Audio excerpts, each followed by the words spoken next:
예배 서두에 말씀드렸듯이 오늘은 교회 전례력으로 부활절 7번째 주일입니다.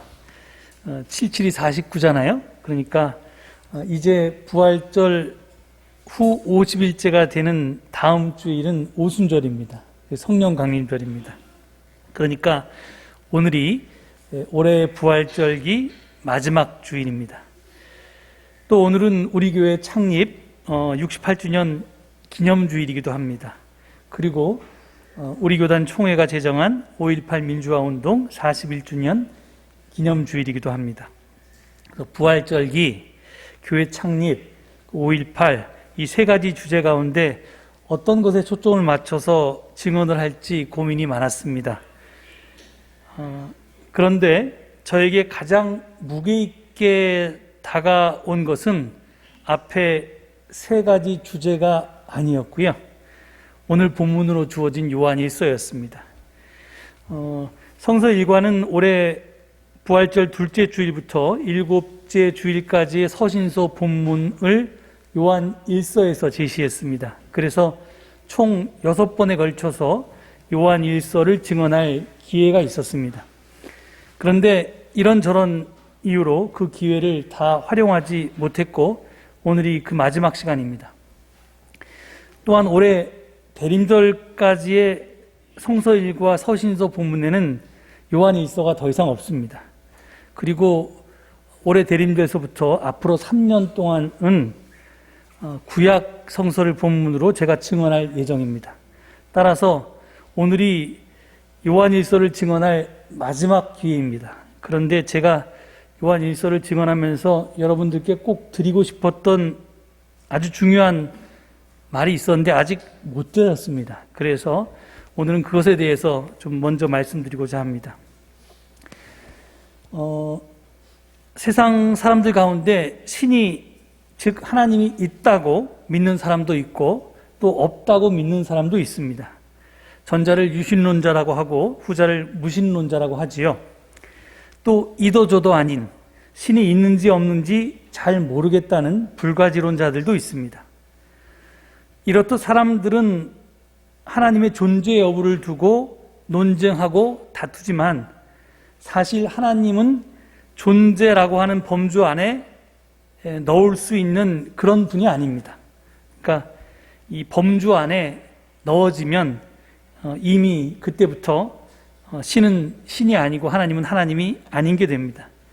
그러니까 하나님의 존재 비존재를 따지는 것은 별로 의미가 없습니다. 우리끼리야 그럴 수 있지만 하나님이 존재하신다고 우리가 주장한다고 없던 분이 갑자기 존재하게 되는 것도 아니고 있던 분이 또 없어지는 것도 아니란 얘기입니다. 그리고 그 범위를 넘어서기 때문에요. 따라서 진짜 의미가 있는 건 뭐냐면 신의 존재를 믿고 안 믿고 보다는 과연 우리가 어떤 하나님을 믿는다면 그리고 안 믿는다면 도대체 내가 어떤 하나님을 안 믿고 있는지에 대해서 생각해 보는 게 더 중요합니다. 사실 저는 무신론자 대부분이 믿지 않는 그런 하나님을 저도 믿지 않습니다.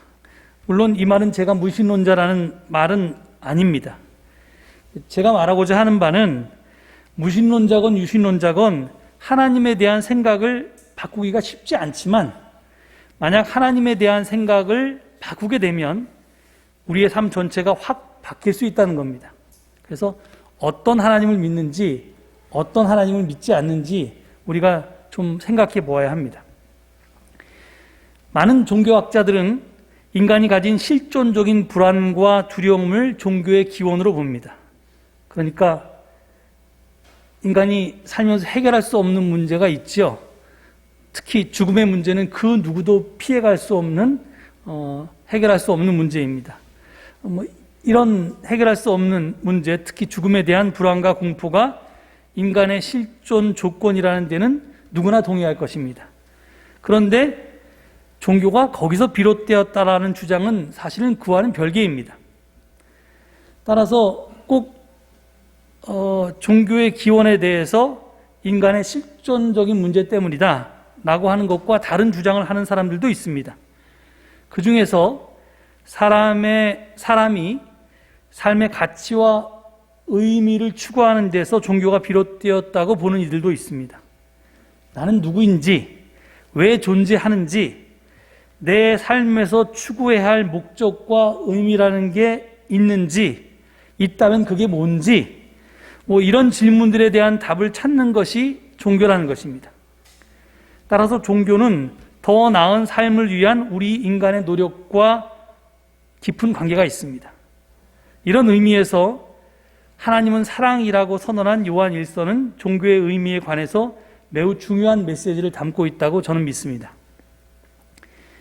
종교는 인류가 기나긴 진화 과정에서 발전시켜온 가장 높은 수준의 정신활동 중 하나입니다.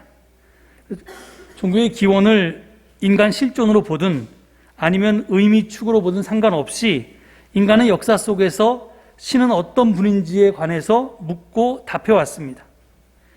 우리 경전인 성경에도 그 답들이 많습니다. 그런데 성경이 말하는 하나님에 대한 모든 얘기는 원칙적으로 은유라고 하는 것을 기억할 필요가 있습니다. 예를 들어서 시편은 하나님을 목자라고 합니다. 이렇게 하나님을 목자라고 부르지만 하나님이 정말 목자인 것은 아닙니다. 또 산성이나 방패라고도 부르지만 하나님이 정말 산성이나 방패가 되는 것은 아닙니다. 하나님을 목자라고 불렀을 때 목자가 양을 돌보듯이 우리를 돌봐주시는 것을 가리키려고 그렇게 표현한 것입니다. 산성이나 방패라고 불렀을 때는 우리를 위험으로부터 지켜주고 보호해주는 분이란 뜻에서 그렇게 표현한 것입니다. 그러니까 그렇게 표현한 거지 하나님의 실제가 목자나 산성이나 방패는 아닙니다. 이것이 바로 은유적인 표현의 특징인데요. A는 B다 하는 것이 바로 은유적인 표현입니다. 그런데 A는 B다라고 우리가 표현할 때 중요한 것은 우리가 A에 대해서 잘 모릅니다.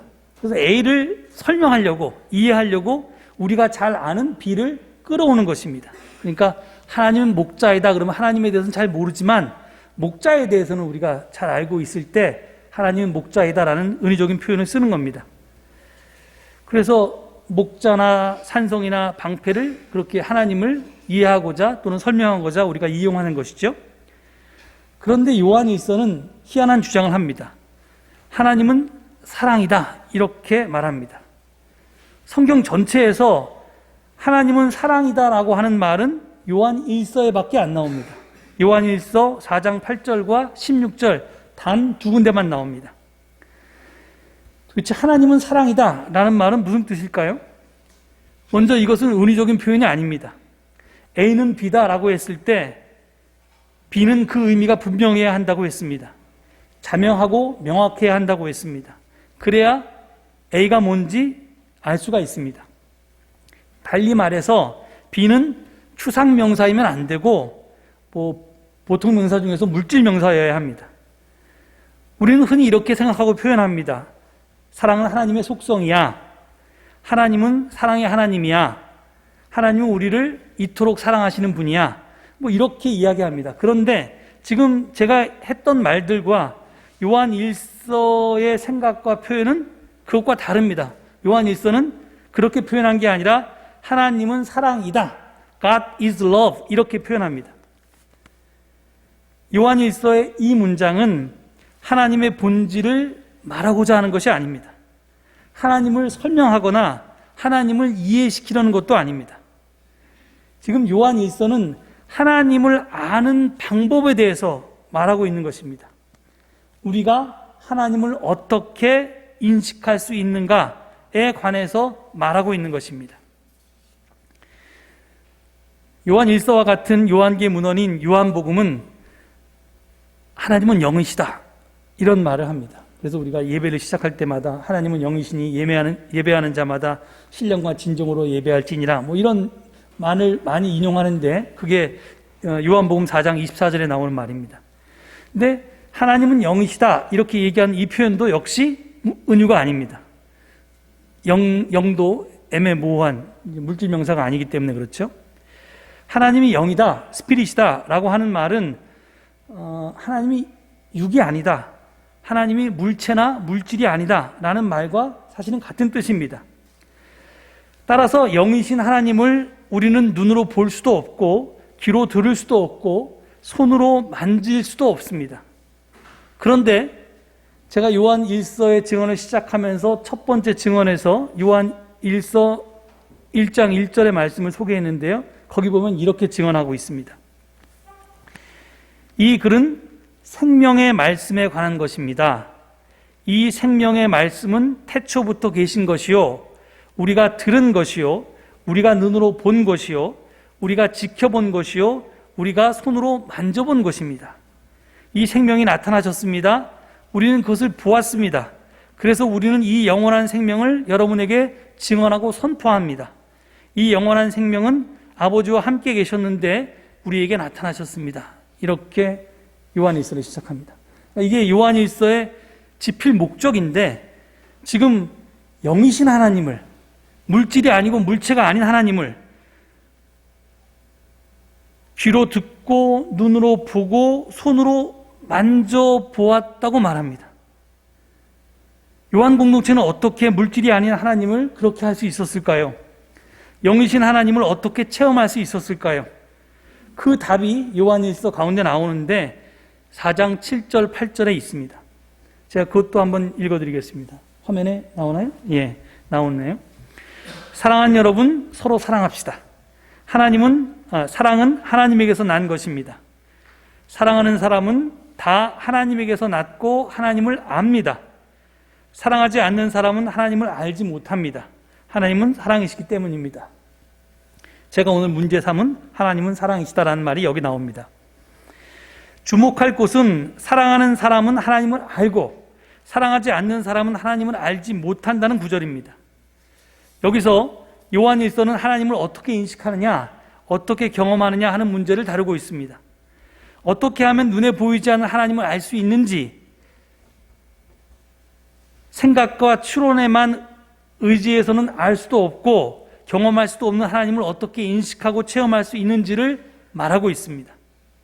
저자가 사랑하는 여러분, 서로 사랑합시다 라고 권유한 다음에 사랑은 하나님에게서 난 것입니다 라고 말했을 때, 여기서 사랑은 손에 잡히지 않는 추상명사입니다. 비록 그 사랑이 하나님에게서 비롯되었다 할지라도 여기서는 모호하고 손에 잡히지 않는 추상명사일 뿐입니다. 한데 이어서 저자는 사랑하는 사람은 다 하나님에게서 났고 하나님을 압니다 라고 말합니다. 사랑은 추상명사지만요, 사랑하는 사람은 추상명사가 아닙니다. 사랑은 눈으로 볼 수 없고 손으로 만질 수 없지만 사랑하는 사람은 눈으로 볼 수도 있고 손으로 만질 수도 있는 물질입니다. 사랑이라는 추상명사는 사랑하는 사람을 통해서 물질명사가 되는 것입니다. 요한 1서의 저자는 사랑은 사랑하는 사람에 의해서 구체적으로 실천되지 않으면 추상명사에 그치지만 사랑하는 사람에 의해서 실천될 때 물질화된다고 지금 말하고 있는 것입니다. 이렇듯 사랑이 사랑하는 사람에 의해서 물질화될 때 그 사람은 하나님을 알게 됩니다. 그렇지 않으면, 다시 말해서 사랑이 그걸 실천하는 사람에 의해서 물질화되지 않으면 하나님은 절대로 우리에게 알려지지 않습니다.